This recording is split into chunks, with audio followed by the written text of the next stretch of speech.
A bumper new report has laid bare a tranche of details about the Duke of Sussex's post-Megxit world, and it's a depressing picture. The late Queen was widely held to have met more people on the planet than any of the other 6 billion of us. One of her famed go-to bits of conversational filler when she was meeting the calloused-handed public was, "And what do you do?" That's a question, should her late Majesty still be with us, that her grandson Prince Harry, the Duke of Sussex, might have trouble answering as his 40th birthday bears down on him. Hello and welcome to Royal Scandal.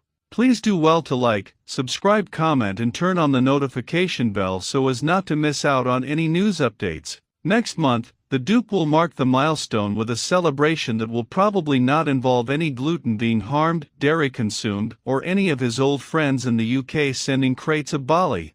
A new report from the ultimate of royal reporters, the Sunday Times royal editor Roya Nika, has now come out painting a gloomy picture of the Duke's life circa 2024. Harry, as laid out in the piece, sounds lonely and aimless, with the father of 2 cast as wandering in the West Coast wilderness as the royal family moves on without him, and with he and wife Meghan, the Duchess of Sussex, having dropped off the LA radar. The Duke, per the report, is an angry boy who lacks purpose and is isolated from his old mates after having trashed his family.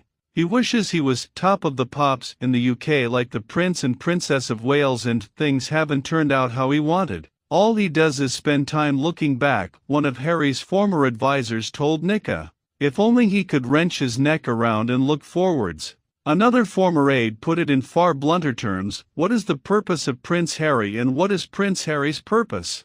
I can't help but think he must be wondering, where do I go from here? One answer is, not home to the UK. A recent report in People earlier this month made clear King Charles no longer takes his son's phone calls while, according to the Times, his relationship with his brother Prince William is kaput. When the time comes, according to Nika, the prince doesn't want the Duke at his coronation. Meanwhile, only a few of Harry's lifelong friends still get the odd WhatsApp from him. He's an angry boy, an old friend has said.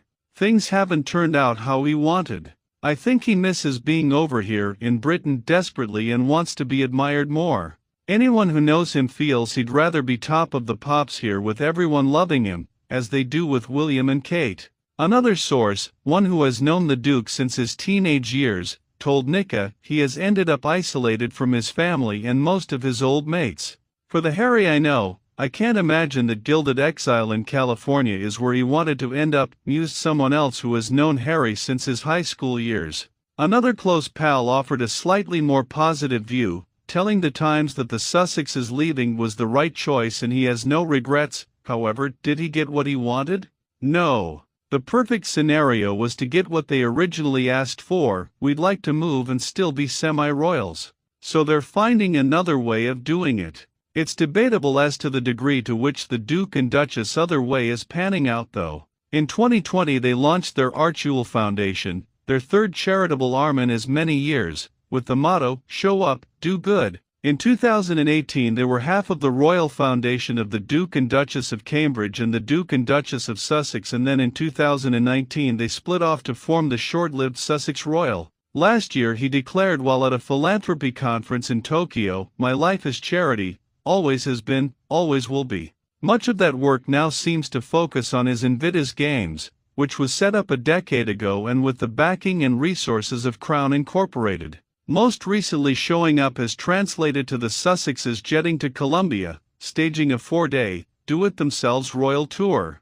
Why exactly were they there? It's a bit fuzzy. While Harry spoke at an online safety summit co-hosted by Exiled and Meghan was part of a panel at an Afro Women in Power forum, it's debatable how much quantifiable good they really did. The actual substance of what they both said seems to have been well-trodden ground, going over themes and talking points they have trotted out before. Essentially, social media is rotting society from the inside out, and feminism, yeah, rinse and repeat. Still, for the Sussexes, with a reported 3,000 Colombian military and police personnel deployed to keep them safe and plenty of carefully staged photo ops, for a brief window at least you didn't have to squint very hard to mistake them for still being royal. Meanwhile, back home in the US, where they have lived for more than 4 years now, Harry has yet to make his mark stateside, a former friend and advisor of the royal family told the Times. What the Sussexes haven't been able to do is create a public presence that's respected and popular, they said.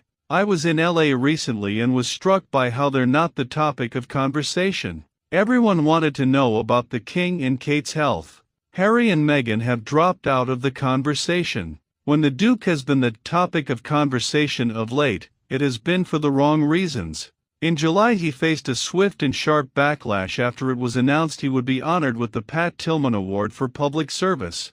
More than 75,000 people joined forces on change.org to call out the choice of the Duke for the gong, and Tillman's mother Mary went public to label Harry controversial and divisive. What underpins Harry's current predicament is the wider, unanswered philosophical question: what has the Duke of Sussex come to stand for in the wider U.S. public imagination? A big part would have to be his military service and his founding of the Invictus Games, but beyond that, he has become the world's most famous symbol of family dysfunction. It is now more than 2 years since Harry gave a major speech, in July 2022 at the United Nations, and nor has he popped up in the midst of major movers and shakers in the philanthropy world like Bill and Melinda Gates or George Soros or Mackenzie Scott or Michael Bloomberg. Gates and Bloomberg, it's worth noting, are both connected with Prince William's Earthshot Prize. He has, though, gone to the Super Bowl, the Formula One, a Katy Perry show in Las Vegas via private jet and the LA leg of Beyoncé's Renaissance tour.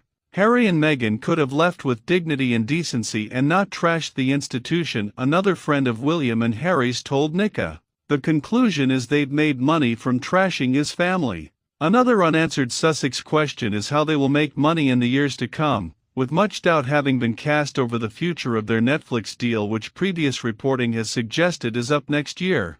Earlier this year, the Daily Mail reported that they had banked about $22.3 million from the streamer for their six-parter Harry and Meghan. Will their In the Pipeline series, about polo and entertaining, see them earn similar figures? With their story of royal woes seemingly largely spent, can the couple still get people to pay attention and pay up? Reports suggest they took out a $14 million mortgage to buy their Montecito home, and they have to foot their own multi-million-dollar security bill too.